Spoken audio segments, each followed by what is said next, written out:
Uh, Chair Eagleson Cheksowich, Present. Vice Chair Roman, Present. Board Member Heinrich, Here. Board Member Wimmer. Here, we have a quorum. Great. Do we have any agenda changes, additions, deletions? No changes. And then do we have any public comment on items not on the agenda? No public comments. Okay. So shall we just move on to the scheduled presentation today? Does anybody have, do any board members have disclosures related to this item? Doesn't look like it. Okay. All right. Let's continue. Yeah.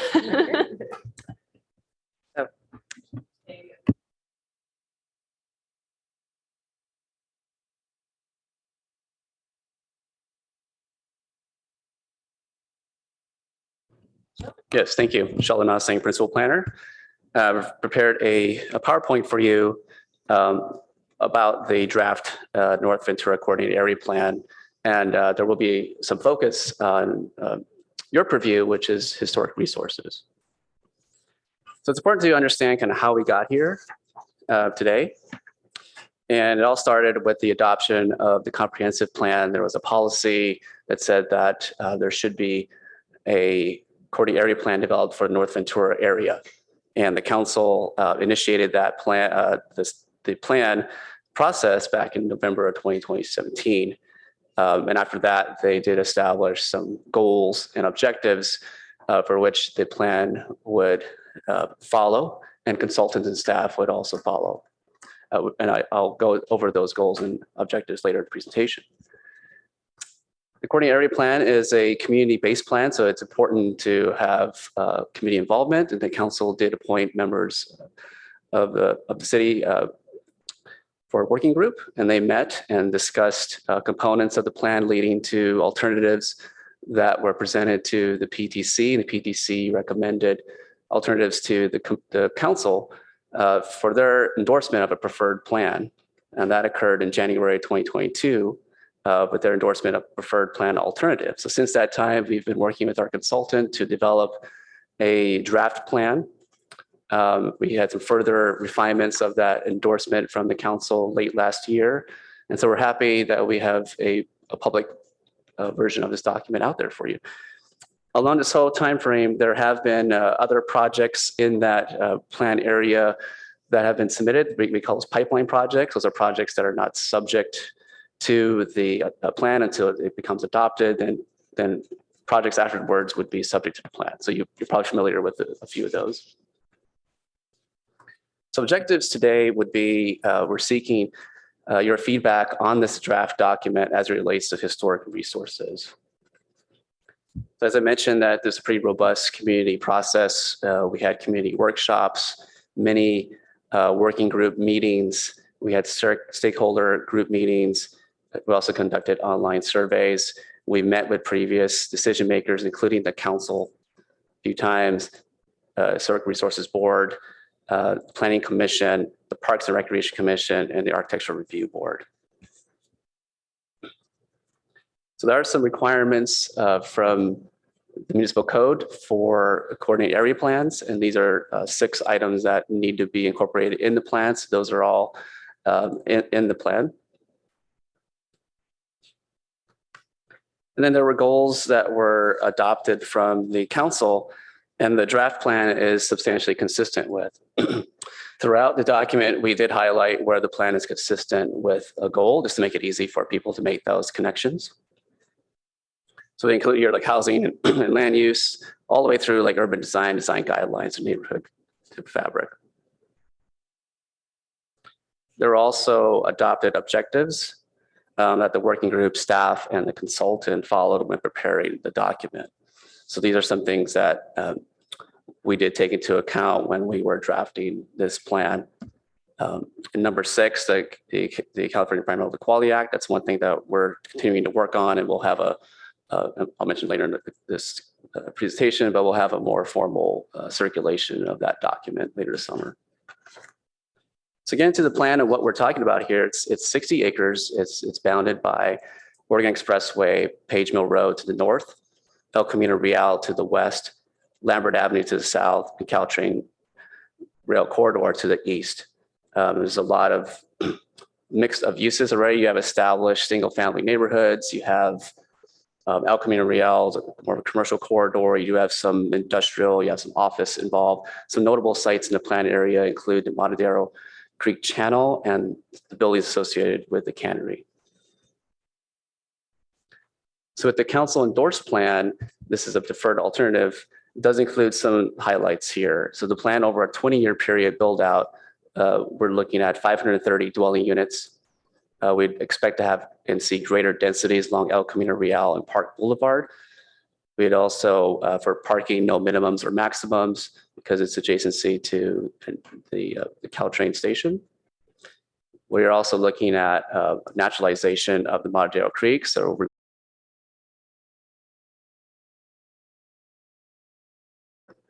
as well as adaptive reuse of the cannery building. So the ME-CAP represents a rare opportunity within the city of Palo Alto to plan proactively for transit-oriented, mixed use, mixed income, and walkable neighborhood. So some components of the plan, we have chapter 1 describes some of the background about the area. Chapter 2 describes the framework and the vision for the area. Chapters 3 through 6 are really the meat of the document that include the design standards to be applied. That includes public realm and streets, parks and open space, and some building standards. And then chapter 7 is how we would implement this plan. So after the plan gets adopted, these are things that we need to follow or follow up on. We do expect that there'll be a lot of transition in this area from the existing commercials, a lot of commercial that would be reduced, and overall we have those replaced with more residential. We'd have some new, very limited office spaces, a maximum of 5,000 square feet, and the existing uses that are there would be grandfathered. So as the market would turn over, then we would see the plan's vision come to fruition. So parcels that are currently zoned commercial will become mixed use zoning or residential. As I mentioned, that the plan does plan for 530 additional units at build out. So regarding now getting some of the historic resources more reader focus, the NVCAP does support the adaptive reuse of the cannery building, and that would be consistent with the Secretary of Interior standards for treatment of historic properties. So that's expectation that right now we understand that there's some office, there's some vacancy, but as the market would allow for, then we would expect that be turned over to residential, maybe just some other commercial that could be done there as well. So additional analysis would be required to determine the feasibility based on the proposed use. We do also have the implementation action that within the first year of adoption of the plan that we would explore the initiation of the California or National Register or local inventory as appropriate, determined by the Council for the Cannery and the Ash Office Building. So those are the two sites that have been identified previously as being eligible for historic designation. Just a little more about the plan and some building heights. So the allowable building heights are range from 2 to 5 stories. A little more height would be along El Camino Real as well as Park. And we do identify an affordable housing site across from the cannery. I guess it'd be Portage Avenue, the private drive just like adjacent to the cannery. That would be a site that could also go up to 5 stories. We would expect a minimum of 15-foot ceiling heights for the ground floor and mixed-use buildings to allow for more commercial space and amenity space. And then that building height would expect to transition lower to lower density residential areas. Regarding environmental review, the adoption of the plan would require a supplemental EIR that tiers from the comprehensive plan EIR. Notice of preparation was released back in March. And so we are now looking at administrative draft internally, and we're ramping up to release a public draft sometime this summer for the required 45 days. So next steps here, this is kind of the last stop of the initial study sessions that we had planned. We were at the PTC and the ARB last week. We'll follow up with them on some zoning components. We're here today with the HRB. The PTC is identified as a recommending body. So we're seeking feedback from the ARB and the HRB for the PTC to consider. So we're not expecting to come back necessarily to the HRB. Then we'll release the draft EIR for the public to review. And then we'll take all of this feedback in, develop a final NBCAP document and EIR, get a recommendation from the Planning Commission, and go to the council later this year for adoption.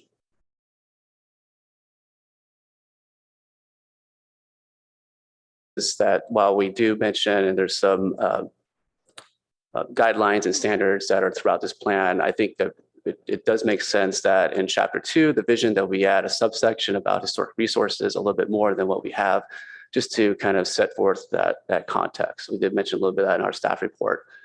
So I think that'll make things make a little more sense of what we're trying to do regarding historic resources. So with that, we do seek your feedback on the draft plan as it relates to historic resources. That concludes my presentation. I'd be happy to answer any questions you have. There's no consultants here, just myself and Amy. Thank you.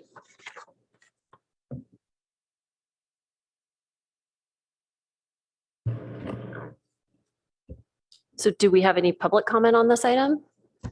No comments. Then I guess let's, do members of the board want to ask questions or? Yeah. Good morning.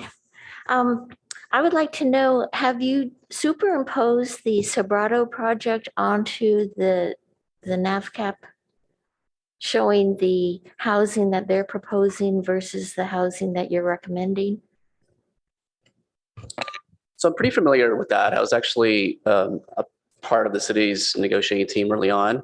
So I did, when I was in those negotiations, I was thinking about the backdrop, the NVCAP, right? As much as we could try to bring some of those ideas forward. So I am familiar with their plan and the townhouses and the part of the development agreement to give the cities some land for open space and affordable housing. So yes. Okay, but will your plan be updated to show those lines that are, the plans that are already in the pipeline? I think the idea with the plan is that this is a community-based plan. And so we need to show what the preferred plan, what the council had endorsed. We understand there will be pipeline projects that come through or plans that come through even after the adoption of the plan. It's not the intent to, I think, update the document in that way. Okay. Thank you. All right, anybody else?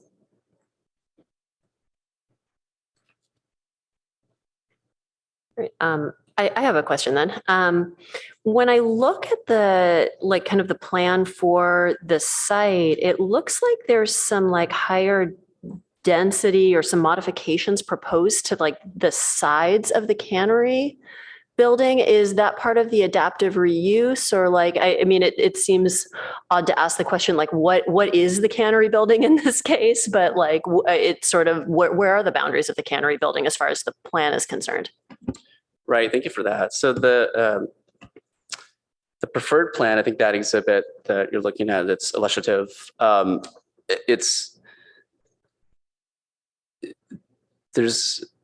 this is showing is not the building being kind of preserved and maintained, because I think that the council's direction was to have an adaptive reuse. So we did have to show something that was a little bit different. We didn't have any specific submittal that would show something otherwise. It would, as I mentioned, it would need to be consistent with the Secretary of Interior standards. The intent is the footprint would be the same. I mean, I think looking at the character defining features, the walls and such would have to remain the same. I think maybe the roof, other than like the monitor roofs, are probably not as defined. So maybe there'll be some possibilities for like sunroofs or something to get light in, right? If you do residential, you need more light. So I think the intent wasn't to expand the footprint at all. Okay, thank you.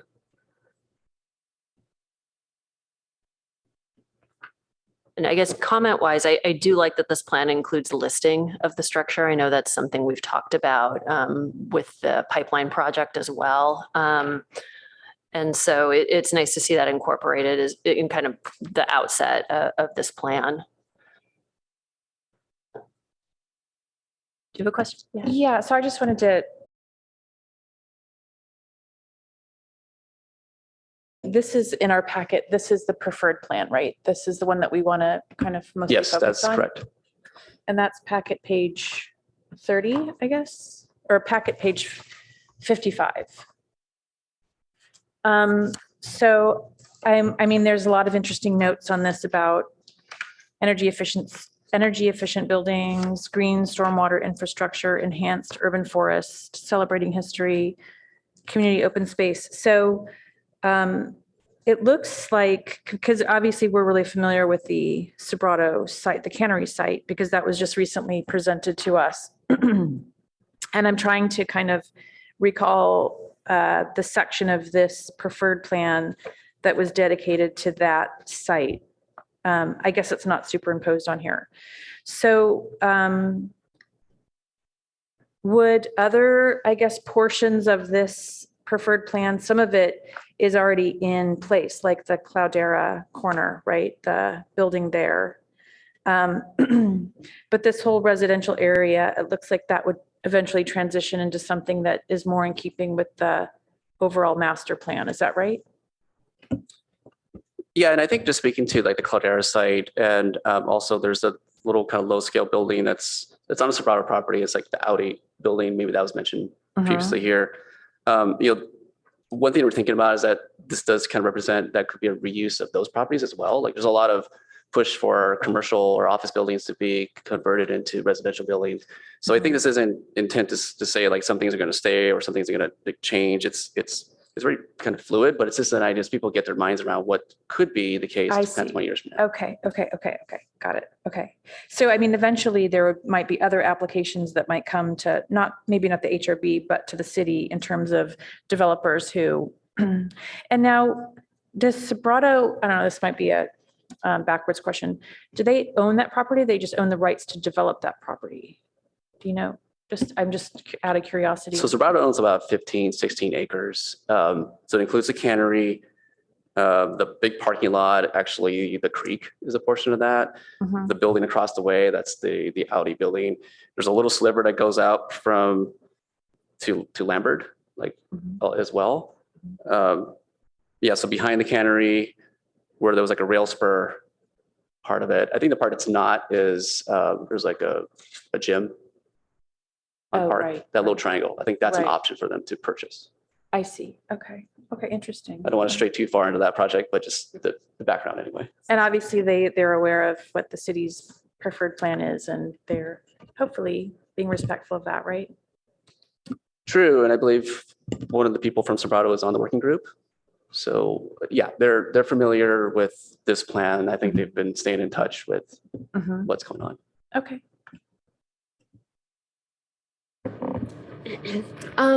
Excuse me.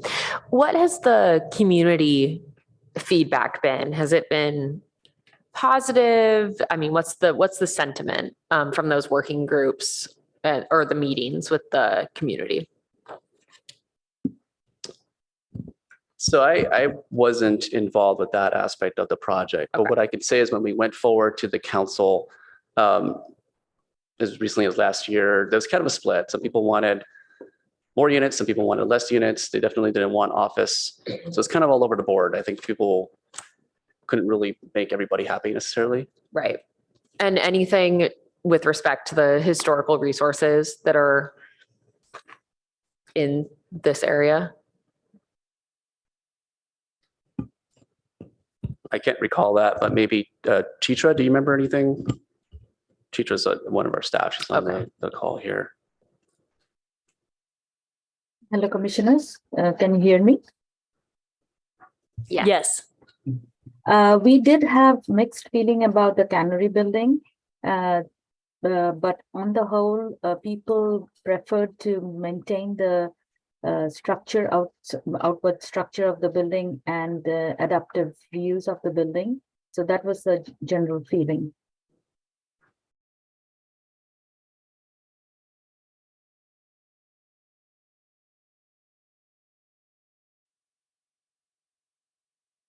Another question.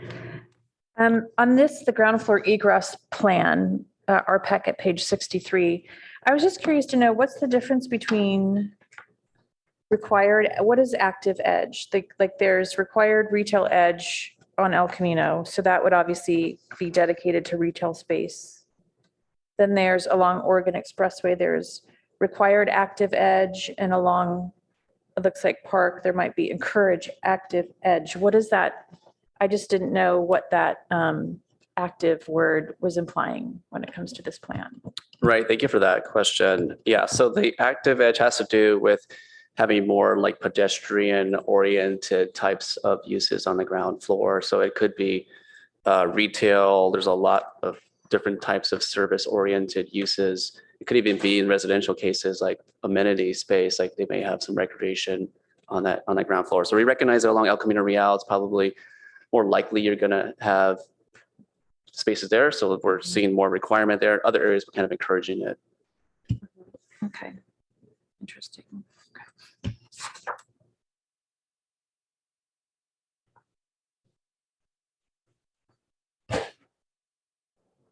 So actually I have a question about this. I think my copy may have printed funny and the colors aren't easily discernible. Is the majority of it an encouraged active edge or a required active edge? Just curious. Encouraged. Encouraged. Okay. Yeah. I did have an additional question about the designation of the site. Has there been any discussion about whether the historic designation of the site would include the cannery building proper or also the Ash Street office building across the way? Yeah, I think we're including both. Okay. To see. I have a question on the Portage Avenue. Is it Woonerf? How do you pronounce that? Thanks for asking, because a lot of people have been mispronounced. It's Woonerf. Woonerf? Woonerf. It's Dutch. Okay. Well, the Dutch have so many different pronunciations. It's hard to tell. So do we have any example of that in Palo Alto now? There's a Woonerf in at the library, the main library, Rinconada Library, that extends between the art center, kind of that parking lot over behind, between the community garden and the library. When that project came through, I remember that's what they called it. Okay. Woonerf. Are we going to have a soft introduction into that, or will it just be, a free for all for everybody who hasn't been to Holland? You mean an introduction to the community about the use of it? Yes. Well, I would imagine when, as development occurs and Woonerfs occur, that will be the opportunity to help educate people how to use it. Right. Okay. Yeah, I think we're hoping that the design would kind of make people also learn how to use it as well. But certainly I would encourage you to go visit the library, behind the library there, and see. It's a kind of a nice space. I don't know, what kind of studies there have been of how that space is used, whether, more, I'm imagining more use by pedestrians than vehicles.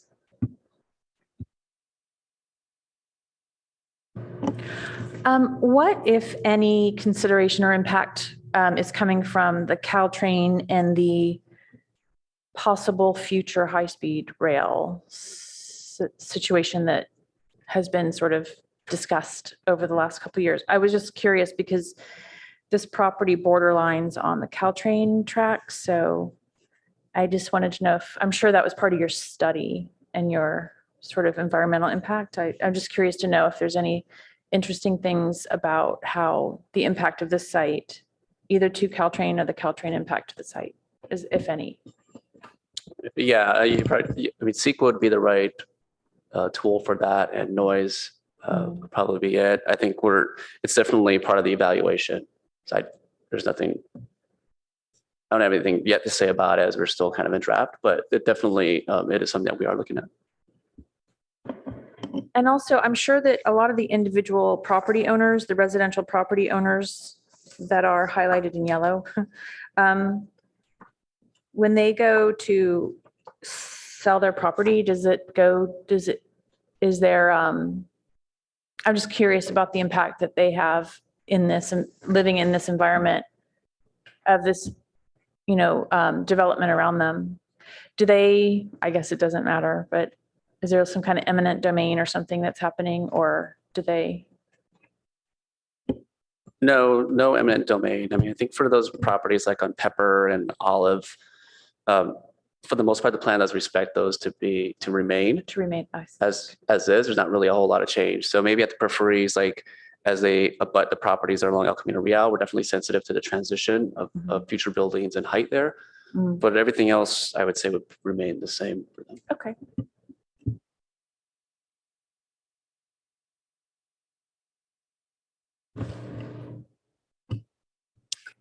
Does anybody have any other questions or comments? I just wanted to comment these packets are always so interesting. I wish I had more time. I was like, because I obviously read every page right before the meeting. No, but I always like during the meeting, I learned so much more about what's in the packet, or the packet has more meaning after the presentation. So I love some of these neat old photographs. Like, look at that one. Like, that's an aerial photograph of this. Like, what is this? This is just open land. How long ago is that? No, I'm just saying I appreciate some of the information in these packets and the historic photos of, like, this one with the architect on the corner showing his. I was just saying I am appreciating some of the historic value that's in these packets. Thank you.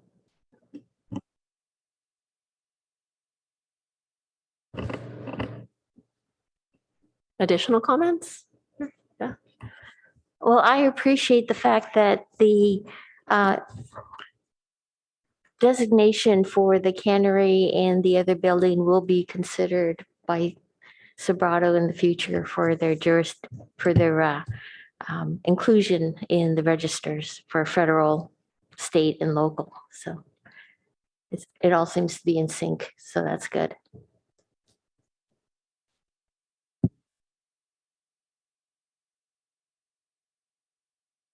So I don't know, at this point, do we need a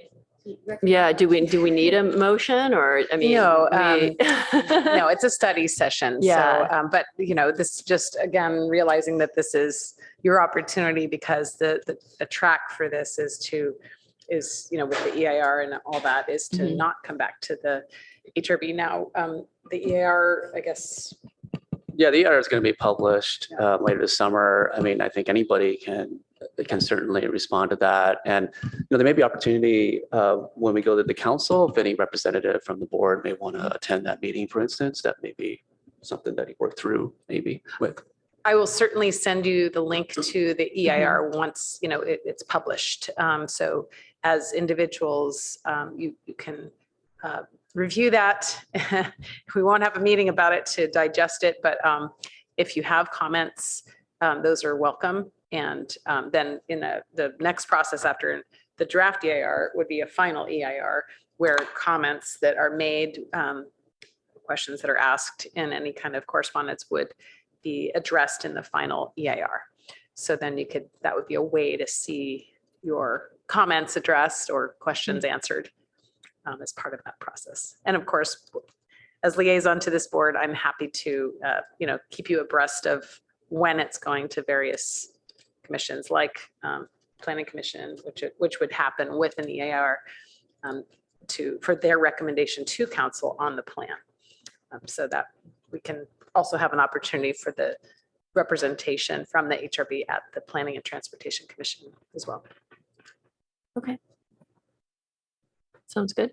And so are we okay to move on without a motion, and everybody all right with that? Okay, Thank you for your great. time. Thank you. Thank you.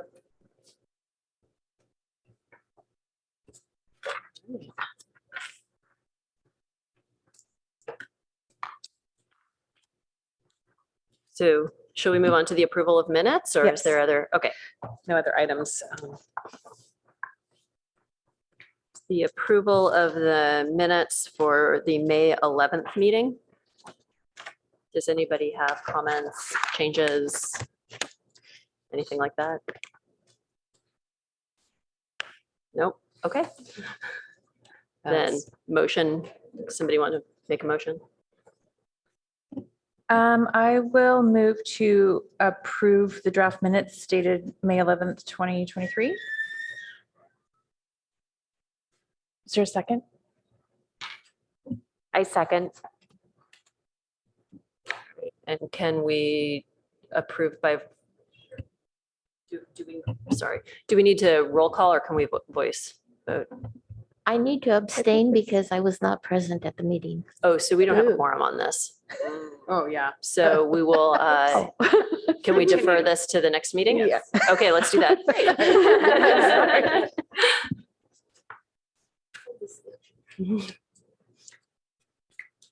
And on that, the next meeting is, I guess we can move to announcements and of future meetings and Yes. such. So June 22nd is our next meeting. And that would be a time to approve these minutes as well.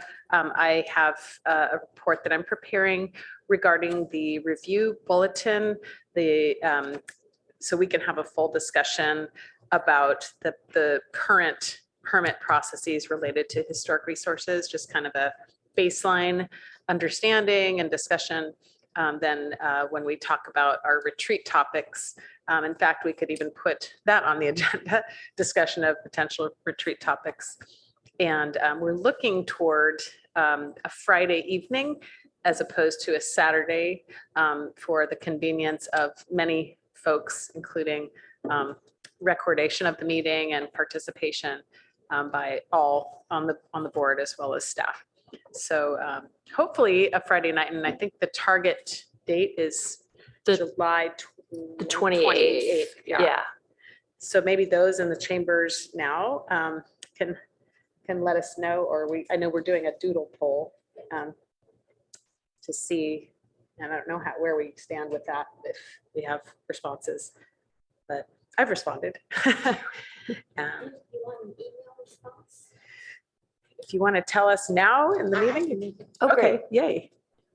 So that's, I don't know, Margaret, if you want some time to consider that, or. I'm just studying my calendar. Yeah. I might, it looks like I could probably do that. So at least we have all of us here. Mhm. And we'll just continue to look to the remaining board members. Yeah. And we'll let you know about that. Another thing is if that does go through and it all works for us, then, the day before is a regular meeting date, we would cancel that. So because we don't need 2 meetings 2 days in a row. And then for July 13th, we've got our chair is missing for her planned absence. And so we can kind of gauge it, but that's another opportunity to consider a summer break. If those in the chambers are so interested in scheduling their summer vacations, let me know if that seems like a good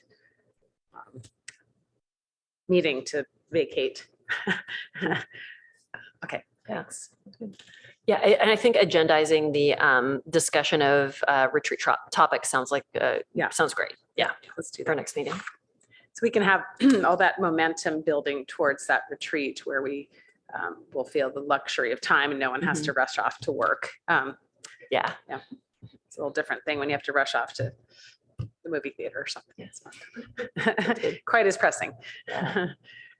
Thank you. Did you have? Oh, I was just going to say something unrelated to the schedule. Oh, okay. So we all set with the schedule at this point? Yeah. Okay, great. Yeah. Oh, so I was over on California Avenue yesterday, and they're painting these murals in the middle of the street intersections. It's kind of neat. I mean, they're actively painting them one of them this week, and I think there's going to be a sort of a dedication on Friday, late evening, Friday night. But this you know, this Woonerf, I think that's what's happening on California Avenue. And where there's no parking on the streets, it's more dining and open public use. And so in the intersections, they painted this one big street mural. It's semi-permanent, like it'll eventually wear off as people walk over it, but it's worth, well, this whole thing that we were talking about reminded me that that's happening right now on California Avenue. It's quite interesting. I think there are opportunities to provide feedback on the user experience there. So yeah, if you have the time to take a look, I'm sure there's a QR code or something that you can get your phone out and provide comments to the group that's studying that whole thing. Yeah. Okay. And then there's going to be another past tour this Saturday of the Burge Clark buildings on Stanford campus. Oh, And it'll be led by Bo Crane again. okay. So, and that's at 10 o'clock. And I forget what the meeting site is, but it's on their website. Great. Anything else? Any more comments or announcements for future meetings or anything? I think we're all set. Is there movement to adjourn? Can I do that, or somebody else has to? Okay, so I move to adjourn. I second. All right, all in favor? Aye. All right, thank you.